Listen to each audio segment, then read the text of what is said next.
Algunas escenas de este programa han sido representadas, incluyendo la descripción de investigaciones realizadas en la escena del crimen.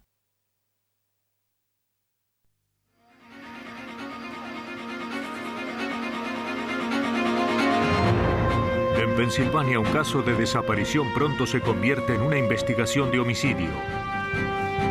Solo un trozo de cuerda puede relacionar al sospechoso con el crimen. Detectives del estado de Washington descubren que una familia fue asesinada. Para descubrir al asesino, los forenses analizan la sangre de las víctimas. Un niño de 13 años de Phoenix, Arizona, desaparece sin dejar rastros. Los investigadores deben esforzarse por resolver un caso sin cadáver y con muy pocos elementos. Cuando un menor de edad comete un asesinato, los detectives de homicidios se ven inmersos en una lógica diferente. Recurren a los forenses en busca de pruebas, no de excusas, cada vez que una vida prometedora se convierte en juventud perdida.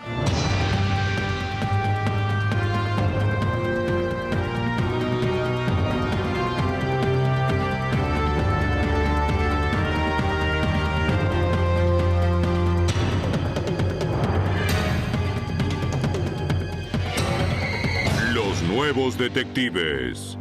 Casos estudiados por la ciencia forense. Juventud perdida. En este episodio se cambiaron los nombres de algunas personas. El condado de Cambria se encuentra en la zona rural del nordeste de Pensilvania.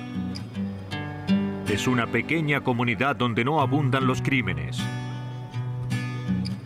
Pero el 6 de noviembre de 1997, Ronald Klotz descubrió que su hijo había desaparecido. Anoche no volvió a casa. Le dijo a la policía que su hijo de 15 años, Micah Pollack, no había vuelto a casa después de la escuela. ¿No tiene amigos? Dijo que él y su hijo eran muy unidos y que Micah nunca había salido sin avisarle. Es él. El señor Klotz explicó que Micah había decidido vivir con él la primavera anterior. Se había trasladado a Pensilvania desde Ohio, donde vivía antes con su madre. Micah parecía contento en su nuevo hogar. Le alegraba tener nuevos amigos.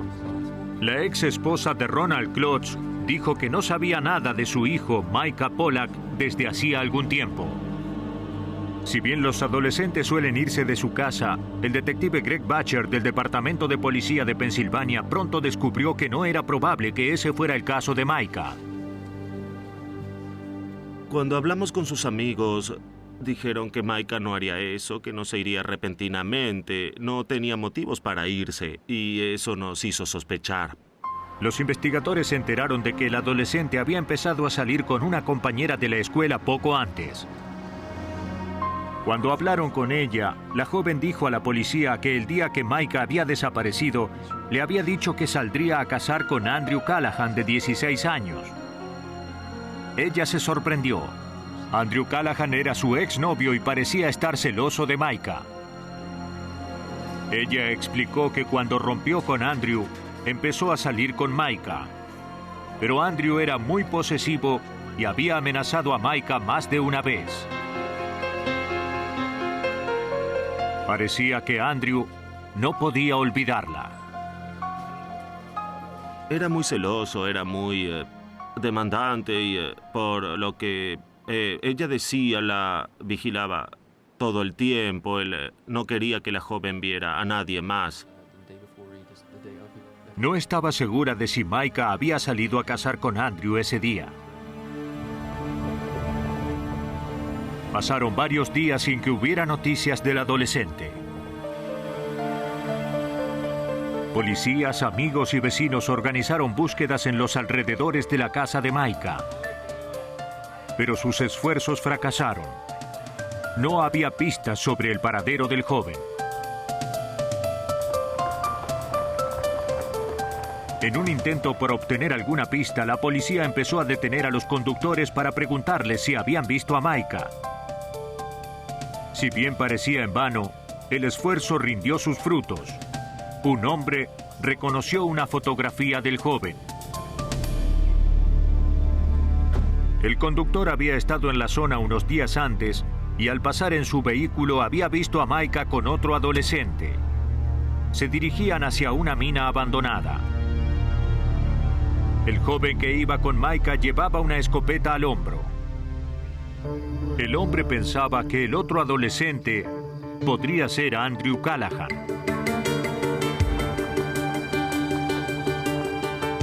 Al día siguiente, la policía y los técnicos forenses se dirigieron al lugar.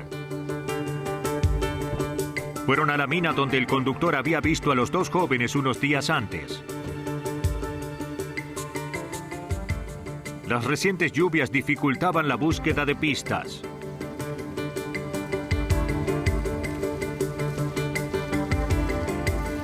Pero poco después de iniciada la búsqueda, los investigadores hallaron algo extraño. Se trataba de un cubo de residuos en buen estado. Los técnicos encontraron varias manchas rojas sobre el cubo. Los análisis confirmaron que era sangre. Los investigadores conservaron el agua turbia que había en el interior del cubo para su posterior análisis.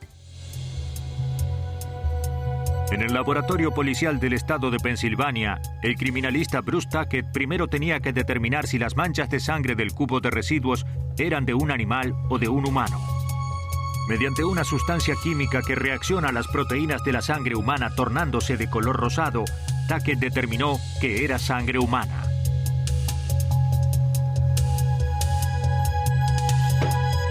Para generar un perfil genético a partir de esa prueba, Tackett necesitaba más muestras. Las manchas estaban demasiado degradadas para efectuar análisis más detallados. Si bien existía la posibilidad de que hubiera sangre en el líquido que contenía el cubo, lo más probable era que el agua de lluvia la hubiera diluido demasiado. Los investigadores volvieron a la zona donde habían hallado el cubo de residuos.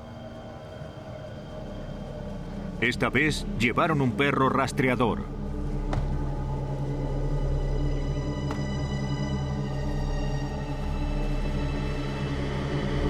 El perro señaló un estanque cercano.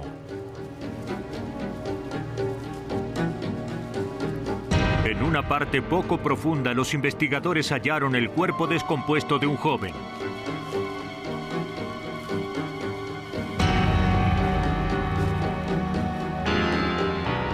La víctima había recibido un disparo en la espalda. Tenía los tobillos atados con cuerdas y la ropa destrozada.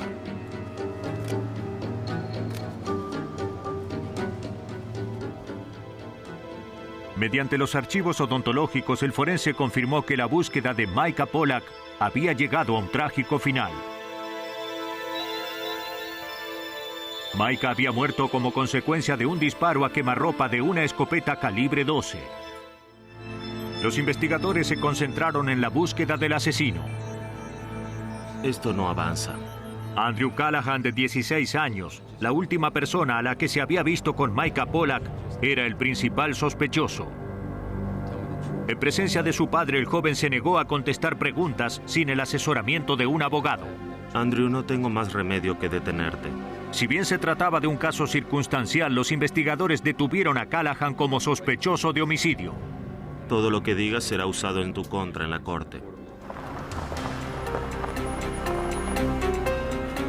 Los detectives obtuvieron órdenes para examinar la casa y los vehículos de la familia Callahan. Casi de inmediato hallaron una pista.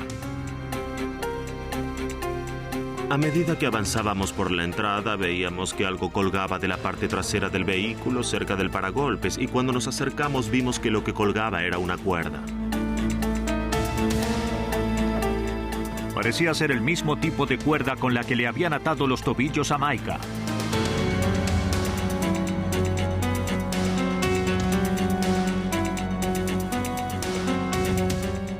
El grupo siguió examinando la casa y descubrió más cuerda en la galería.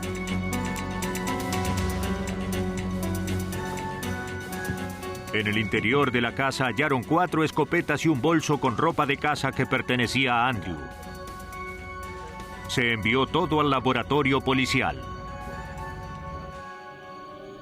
Es casi imposible efectuar pruebas de balística en perdigones de escopeta. Sargento Butcher, ¿qué desea? En este caso, los técnicos no pudieron demostrar que los perdigones hallados en la casa de Callahan eran los mismos que se habían usado para matar a Micah Pollock. Pero si los técnicos podían detectar una gota de sangre de Micah en la ropa de casa de Andrew, la policía estaría en mejores condiciones para relacionar al sospechoso con el crimen. Sin embargo, no se halló sangre en la ropa de Andrew. Llegó esto del laboratorio. Si bien estaban convencidos de la culpabilidad de Andrew Callahan, los detectives no podían encontrar pruebas tangibles que lo vincularan con el crimen. El sospechoso se mostraba renuente a cooperar y a los investigadores se les estaban agotando los medios para demostrar que Callahan era un asesino. La policía en el condado de Cambria, en Pensilvania, se esforzaba por resolver el homicidio de Micah Pollock, de 15 años, cuyo cadáver se había descubierto en un estanque apartado. Si bien todos los elementos circunstanciales apuntaban a Andrew Callahan, de 16 años, la policía del estado de Pensilvania no tenía pruebas tangibles para llevarlo a la corte. Cifraban sus últimas esperanzas en los científicos forenses del laboratorio policial del estado de Pensilvania. El especialista Bruce Tackett buscó coincidencias entre la cuerda con que se había atado los tobillos a la víctima y las muestras halladas en la casa del sospechoso. Cuando hice la comparación de cuerdas para este caso, determiné que las mismas eran del tipo que se usa para colgar ropa. Tenían un revestimiento tejido o trenzado que cubría un centro de fibras comunes. Examiné los 3 trozos de cuerda que tenía y determiné que su estructura era exactamente la misma. Para demostrar que todas las muestras habían salido del mismo lugar, Tackett tenía que examinar la estructura central de la cuerda. Con la ayuda de un microscopio de alta potencia, descubrió que las fibras que constituían el centro eran idénticas entre sí. Pude determinar que la estructura de las cuerdas era idéntica y que se habían usado las mismas fibras en su fabricación. En resumen, los trozos de cuerda eran idénticos. La cuerda que se había usado para atarle los pies a Micah Pollock procedía del mismo lugar que la cuerda hallada en el auto de Andrew Callahan. Cuando le presentaron las pruebas, Andrew Callahan decidió hablar. Admitió que le había disparado a Micah mientras cazaban. Dijo que ese día él seguía a un ave que voló hacia unos arbustos cercanos. Creyó que tenía el arma apuntada hacia abajo. No advirtió que Micah, que estaba parado a cierta distancia, se encontraba en su línea de fuego. Agregó que temió que la policía no creyera su historia y, preso del pánico, trató de deshacerse del cadáver.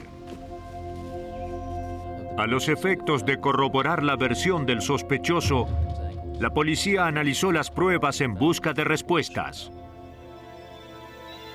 Sobre la base de las quemaduras que presentaba el cuerpo de Micah, el forense concluyó que el arma no estaba a más de 1 metro cuando fue disparada. Los perdigones que hicieron impacto en la víctima ingresaron cerca de la mandíbula. El arma apuntaba hacia arriba, lo que contradecía la versión de Callahan de que había apuntado hacia abajo cuando Micah recibió el disparo. La policía creía que ese día Callahan había ido a cazar con un único objetivo. Casé otro por allí en la colina el año pasado. Quería asesinar a quien ahora salía con su exnovia.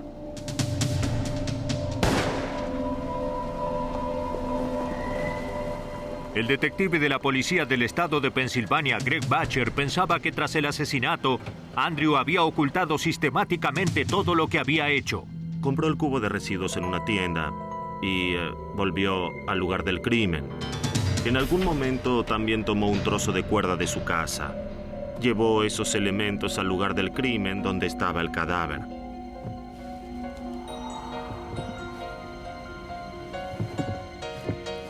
Pero como el cuerpo de Micah Pollack no entraba en el cubo de residuos, usó la cuerda para arrastrarlo unos 120 metros con su auto hasta que encontró un lugar apartado.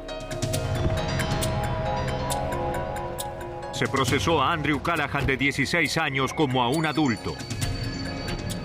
Lo declararon culpable de homicidio premeditado y fue condenado a reclusión perpetua sin posibilidad de libertad condicional. La policía considera que los celos llevaron a Andrew Callahan a asesinar a su rival. Pero a veces los investigadores no pueden encontrar ningún motivo. En un suburbio de Seattle, el sector de Woodbridge de Bellevue, Washington, es un vecindario tranquilo.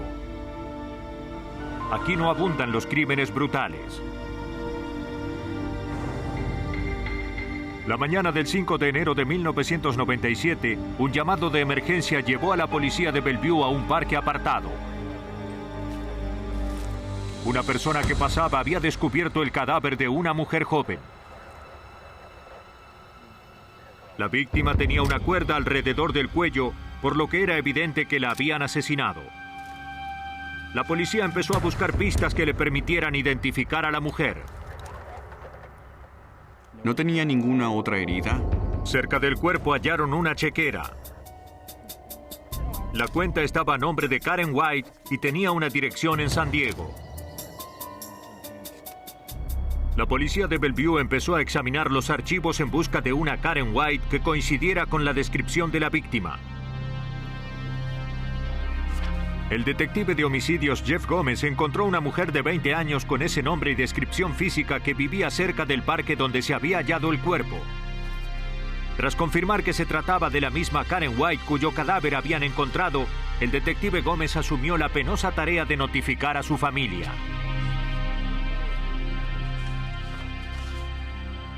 Una de las tareas más difíciles que tiene que realizar un detective es notificar la muerte de alguien a sus familiares. No me gusta. Es muy difícil hacerlo. Varias horas después de descubrir el cuerpo, los detectives fueron a la casa de los White. Había varios autos estacionados en la casa, pero ésta se encontraba a oscuras. Parecía que no había nadie.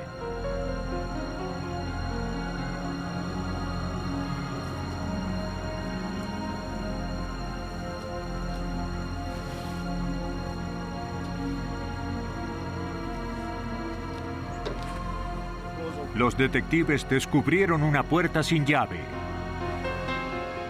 Temiendo que alguien estuviera en peligro, uno de los oficiales entró a la propiedad. En la casa reinaba un extraño silencio. Parecía que hubiera tenido lugar un robo.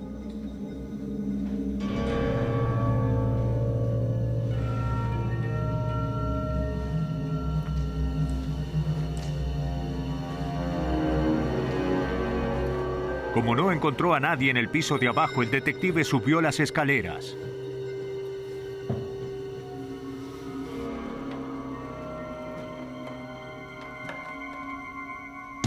Al acercarse a un dormitorio, vio manchas de sangre en la puerta. Al mirar dentro, vio el cadáver de una adolescente. La habían golpeado y apuñalado.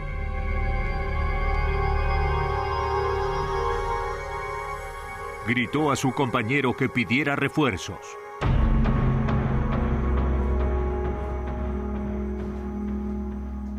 Luego siguió un rastro de sangre que lo llevó hasta otra habitación.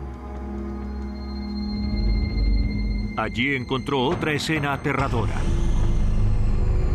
Los cadáveres de una pareja de mediana edad. Los habían golpeado en la cabeza y apuñalado varias veces. Más tarde se identificó a las víctimas. Eran Janet White, de 17 años, y sus padres, Regina y Walter White. Eran la familia de la joven cuyo cadáver habían hallado en el parque horas antes. Los técnicos forenses empezaron a buscar pistas que les permitieran reconstruir lo que había pasado. Habían golpeado brutalmente a las víctimas con un objeto contundente y luego las habían apuñalado decenas de veces en el rostro y el cuello. Los técnicos fotografiaron decenas de manchas de sangre y tomaron muestras. Las únicas pistas sobre la identidad del asesino eran huellas de botas ensangrentadas sobre la alfombra. Y otra en la parte trasera de la camisa de Walter White. Los homicidios no eran algo frecuente en la comunidad, y la policía estaba convencida de que no era mera coincidencia que una familia entera hubiera sido asesinada en un mismo día. La pregunta principal era, ¿hay relación entre ambos casos? ¿La misma persona mató en los dos lugares? ¿Fue un incidente aislado en el que alguien mató a esta familia? ¿O era un asesino en serie? La policía debía abordar la realidad de que había al menos un asesino en libertad en la ciudad de Bellevue. Hasta que pudiera identificarse a un sospechoso o descubrir un motivo, la policía no tenía forma de impedir que el asesino volviera a matar. Cuando buscaba pistas sobre el asesinato por estrangulamiento de Karen White de 20 años, la policía de Bellevue, Washington, hizo un descubrimiento macabro. Cerca de donde se había hallado el cadáver, los detectives descubrieron que los padres de la joven, Regina y Walter White, y su hermana Janet, de 17 años, habían sido brutalmente golpeados y apuñalados en su casa. Los detectives se concentraron en la investigación del homicidio de Karen, ya que estaban convencidos de que el mismo asesino era el responsable de los otros 3 crímenes. Los investigadores hablaron con amigos de la joven y descubrieron que antes de trasladarse a San Diego como voluntaria del programa AmeriCorps, Karen tenía un grupo de amigos que formaban parte de un movimiento denominado Goth. Se trata de adolescentes que se visten de negro, se pintan el rostro de blanco y se tiñen el cabello. A veces ellos se caracterizan como vampiros y usan colmillos postizos, y en ocasiones deciden disfrazarse de brujas o esas cosas. La policía se enteró de que una de esas amigas había visto a Karen la noche anterior a que se hallara su cadáver. Hola. Hola. La amiga había estado en la casa de los White. Hola. Karen pasaba unos días en Bellevue con su familia. Qué gusto verte.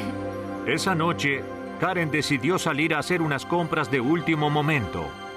Tenía que volver a San Diego al día siguiente. Adiós. Que se diviertan. Adiós. Karen volvió a su casa unas horas después, pero dijo que aún tenía algo que hacer. Quería ver a un amigo llamado David Anderson que le debía algo de dinero, pero su amiga no la acompañó. Quería encontrarse con él, eso es lo que creo. La policía investigó la pista. Cuando lo interrogaron, David Anderson, un estudiante de 17 años, confirmó que él y Karen eran amigos.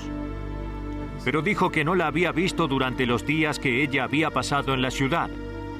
Declaró que la noche del asesinato había estado en la casa de un amigo. Él y su amigo no habían salido en toda la noche.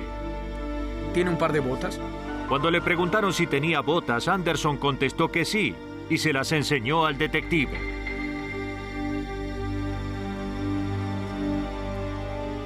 Pero era evidente que el diseño de la suela no coincidía con las huellas ensangrentadas halladas en la casa de las víctimas. Los investigadores continuaron hablando con amigos de Karen White.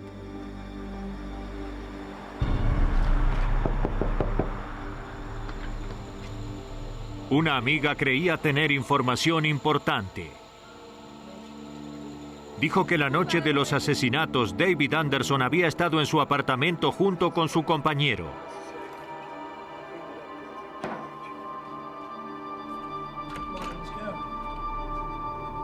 Alrededor de las 10 de la noche, Anderson y su compañero Alex Barangi, de 17 años, decidieron salir. Recordaba que Alex llevaba algo en la manga de su abrigo. La joven pensó que se trataba de un bate de béisbol o un palo. Poco después se quedó dormida y no sabe con certeza a qué hora los dos amigos volvieron al apartamento. La policía comprobó que David Anderson había mentido. Decidió recurrir a su amigo Alex Barangi para recabar más información. Alex se mostró amistoso y deseoso de colaborar con la policía. El joven insistió en que él y David habían pasado toda la noche en su casa. Pero cuando los detectives le presentaron la declaración de su compañera, su actitud cambió. El detective de homicidios Bob Thompson nos cuenta. Le temblaba el mentón. De inmediato comenzó a transpirar. Y era evidente que estaba nervioso. En ese momento pensé, creo que es el asesino. Luego de un largo interrogatorio, Alex Barangi habló. El joven de 17 años confesó que era el autor de los 4 crímenes. Dijo que al salir del apartamento dejó a David Anderson en la casa de su novia y se dirigió al parque donde debía encontrarse con Karen White. Pensaba decirle a Karen que David no podría devolverle el dinero que le debía. Volveré en 6 semanas.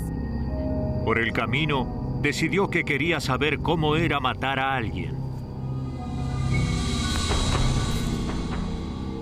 Estranguló a la joven.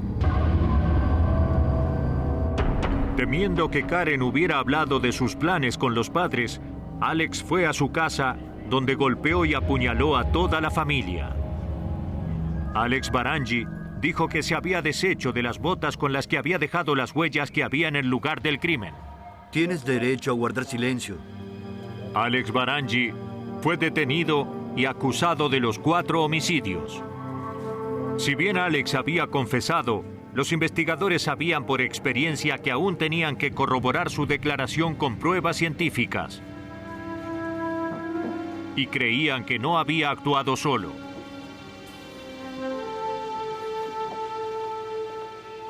Se enviaron todas las fotografías que se habían tomado en la casa de los White a un especialista en manchas de sangre, Ross Garner, de Georgia.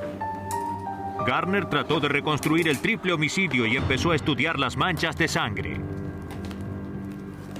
La mayor parte de las pruebas forenses nos indica quién cometió un crimen. Pero a veces tiene mucha importancia saber qué pasó en el lugar del crimen. La distribución de las manchas de sangre nos indica cómo se formaron, nos dicen qué fue lo que pasó y cómo. Por medio de las manchas de sangre que se observaban en las fotografías, Garner trató de establecer qué tipo de armas había usado el asesino. Determinó que la sangre se había distribuido de 2 maneras. El primer patrón se relacionaba con la utilización de un objeto afilado, probablemente la hoja de un cuchillo. Las manchas son de un tamaño muy pequeño. Aquí en particular. Esto es muy similar a lo que se vio en el lugar del crimen. Y la razón es que se trata de un borde muy delgado, en el que la sangre puede acumularse.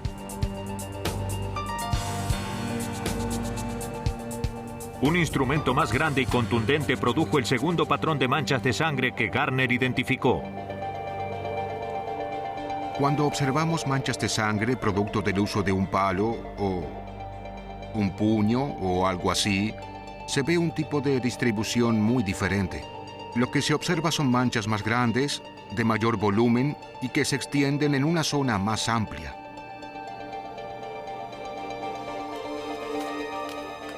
A continuación, Garner se dispuso a analizar los hechos ocurridos en el dormitorio del matrimonio. La primera pista fueron las pequeñas manchas de sangre que había en la parte trasera de la camiseta de Walter White. Se trataba de sangre de su esposa Regina. Eso sugería que ella había sido la primera víctima. El asesino la atacó en la cama mientras su esposo dormía a su lado. Cuando el asesino atacó a la mujer, el hombre dormía dándole la espalda, por lo que las manchas indican el uso de un objeto contundente. Lo que se ve en la camiseta son manchas muy pequeñas.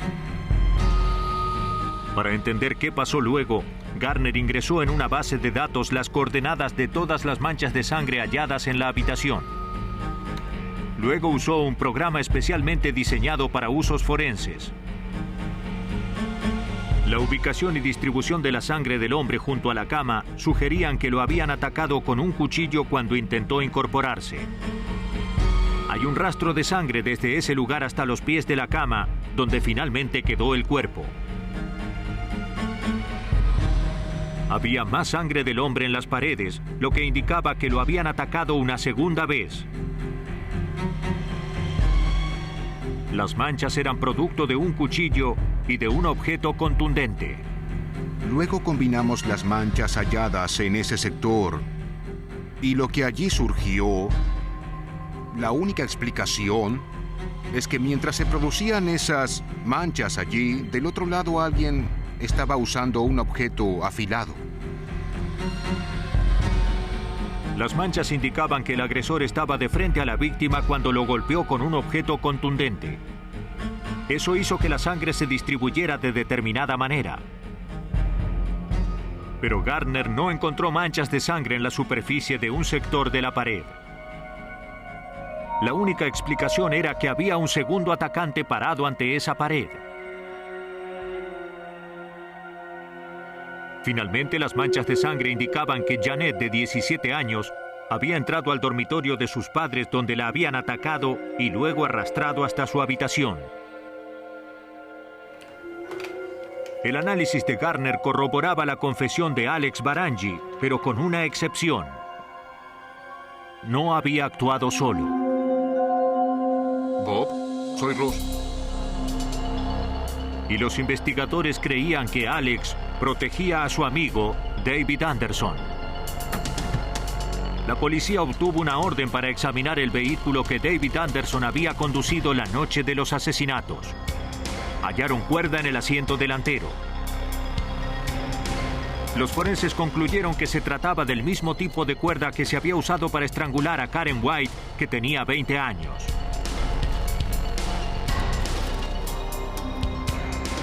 David Anderson fue también acusado de los 4 homicidios. Va a tener que acompañarnos.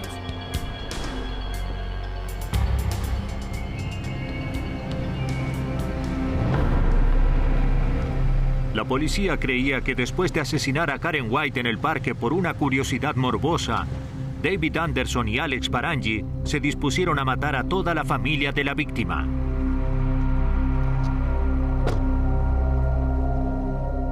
Dado su completo desprecio por la vida humana, se procesó a Alex Barangi y a David Anderson como adultos. Ambos recibieron 4 condenas a reclusión perpetua. En el estado de Washington, el análisis del lugar del crimen contribuyó a revelar la identidad de un segundo asesino. Pero cuando la policía no puede encontrar el cadáver de la víctima, demostrar que fue asesinada es mucho más difícil.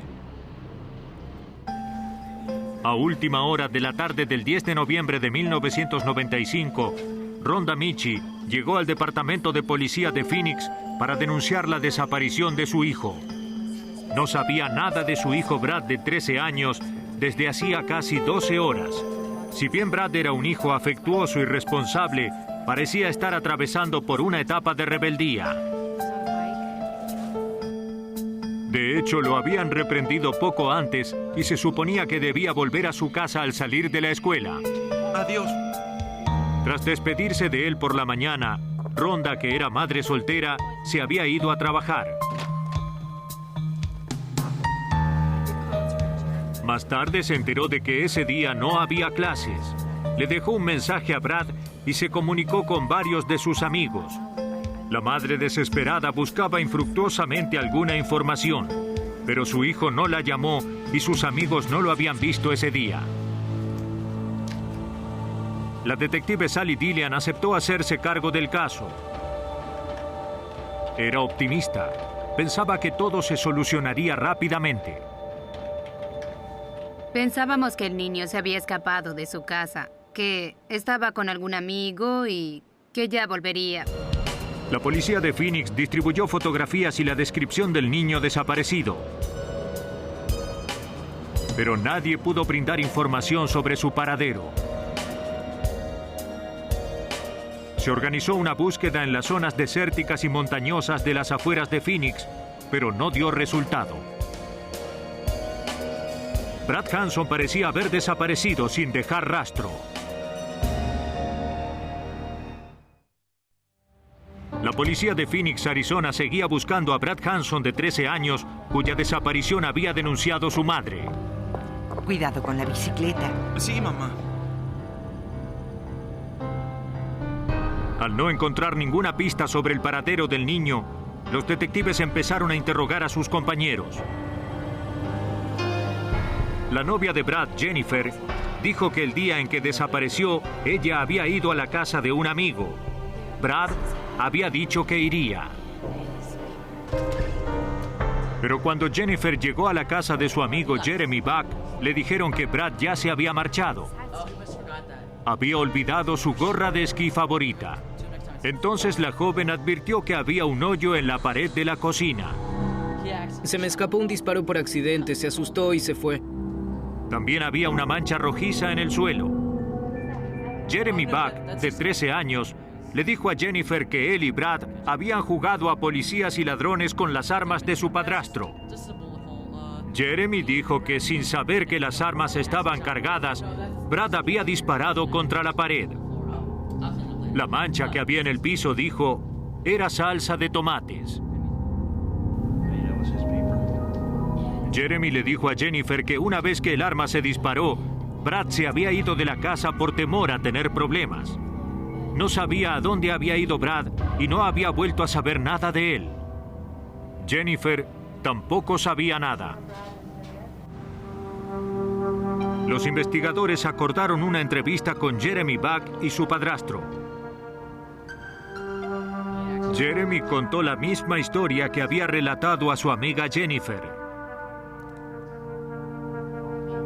Pero cuando la detective Sally Dillian le pidió detalles específicos, sintió que el niño no decía toda la verdad.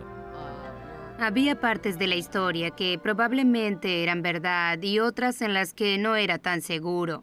A veces miraba a los ojos, pero en ocasiones no lo hacía.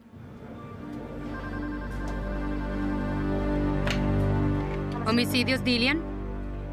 Mientras los investigadores se esforzaban por descubrir qué ocultaba Jeremy, les informaron que otro compañero de clase quería hablar con la policía.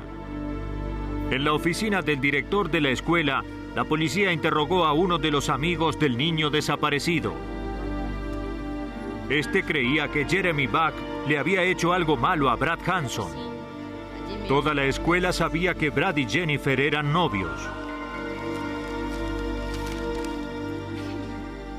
También se sabía que Jeremy era muy celoso. A él Jennifer le gustaba. ¡Hey! ¿Qué ocurre contigo? Si bien él y Brad eran amigos, Jeremy trataba de romper la relación de la joven pareja. Según el compañero, Jeremy se jactaba de que iba a lastimar a Brad. Los investigadores temían que Jeremy Buck hubiera cumplido su amenaza. Pero para demostrar que se había cometido un crimen, tenían que encontrar el cuerpo de la víctima. Para hacerlo, los investigadores se esforzaron por ponerse en el lugar de un asesino de 13 años que no tiene acceso a un automóvil. Eso les dio otra visión de los hechos. La verdad es que no teníamos nada, de modo que tratábamos de imaginar qué podría hacer. Lo único que se nos ocurrió es que lo pondría en la basura. Los detectives formularon un plan. Una vez que un cubo de residuos queda en la calle, la ley lo considera propiedad pública. 2 semanas después de que se denunciara la desaparición de Brad Hanson, la policía volvió a la casa de los Buck. Una vez sacada la basura, los investigadores confiscaron el cubo y luego lo reemplazaron por otro.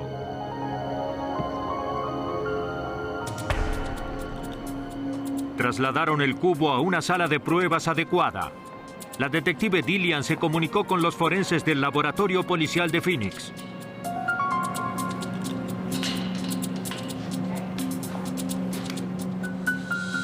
En cuanto levantaron la tapa, los investigadores comprobaron que estaban en lo cierto. En el fondo había grandes manchas y líquido seco. Los análisis corroboraron que era sangre humana. El científico forense Kevin Knapp consideró que nadie que hubiera perdido tal cantidad de sangre podría sobrevivir sin recibir atención médica de inmediato. El cubo tenía unos 60 centímetros de diámetro y debía haber más de 2 centímetros de sangre seca en el fondo del mismo. Aunque yo no soy médico, opino que es demasiada sangre, mucho más de la que suele verse. Cuando compararon las muestras de ADN tomadas del cubo de residuos con el perfil genético de los padres de Brad, comprobaron que coincidían. Los detectives presentaron las pruebas a su sospechoso de 13 años. Ahora Jeremy Buck aseguró que mientras jugaban a ladrones y policías, se golpeó accidentalmente y el arma que llevaba se disparó.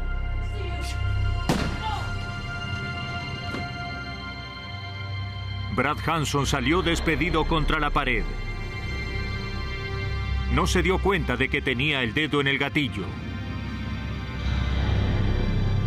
Aterrado, limpió la sangre y se deshizo del cuerpo.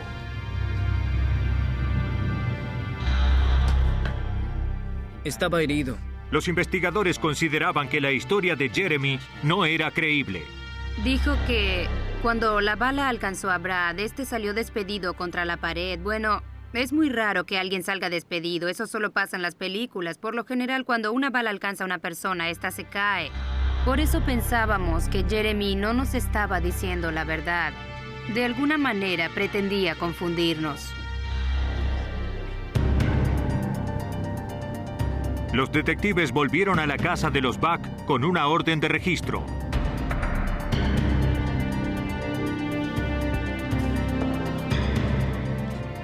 Se llevaron las 2 armas que el padrastro de Jeremy tenía en la casa, entre ellas el revólver Magnum 357 que había usado el niño.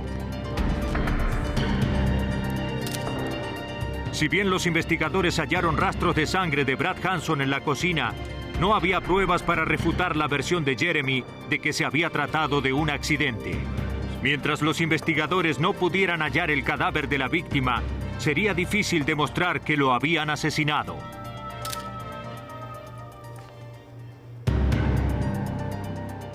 Cuando se descubrió sangre, la policía de Phoenix se convenció de que Brad Hanson, de 13 años, estaba muerto. Si bien no habían encontrado su cadáver, su compañero Jeremy Buck aseguraba que le había disparado a Brad por accidente mientras jugaban a policías y ladrones. Dijo que se había asustado y que había arrojado el cuerpo de Brad al cubo de residuos. Pero los investigadores sospechaban que había asesinado a Brad Hanson por celos. Ahora tenían que demostrarlo. La policía recurrió a los técnicos forenses. En el laboratorio policial de Phoenix, el especialista en armas, Mahesh Patel, buscó elementos que pudieran demostrar si el disparo había sido accidental o no. Me dijeron que Jeremy podría haberse golpeado en el borde de la mesa y que eso habría provocado que el arma se disparara por accidente. El Magnum 357 tiene un seguro en el gatillo para evitar que el arma se dispare si se cae o alguien la arroja al suelo. Si bien era sospechoso, eso no demostraba que Jeremy había disparado el arma de forma deliberada. Patel tenía que determinar cuánta fuerza había que aplicar al gatillo para disparar el arma.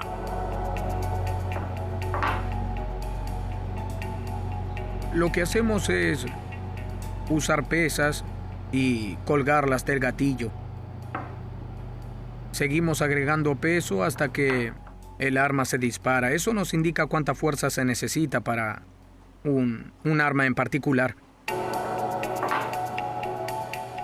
Patel determinó que hacía falta una presión de 700 gramos por centímetro cuadrado para disparar el revólver Magnum 357.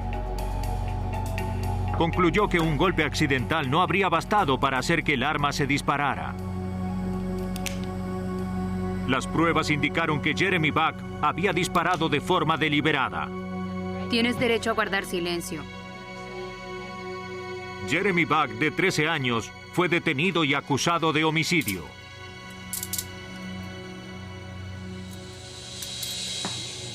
La policía estima que Jeremy invitó a su amigo Brad Hanson a su casa y luego le reprochó la relación que éste mantenía con Jennifer. ¿Te enojas porque salgo con ella? ¿Qué dices, Brad? Impulsado por los celos, Jeremy tomó el arma de su padrastro y mató a Brad.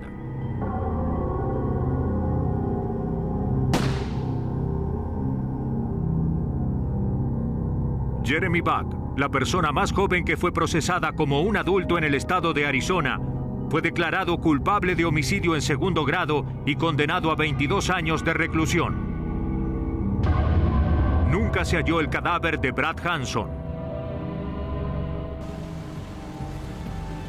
A veces los menores creen que el homicidio es la respuesta a sus problemas.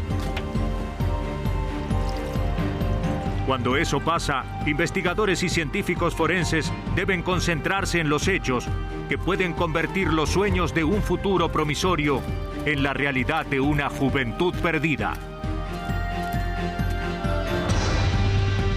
Versión en español, Palmera Record.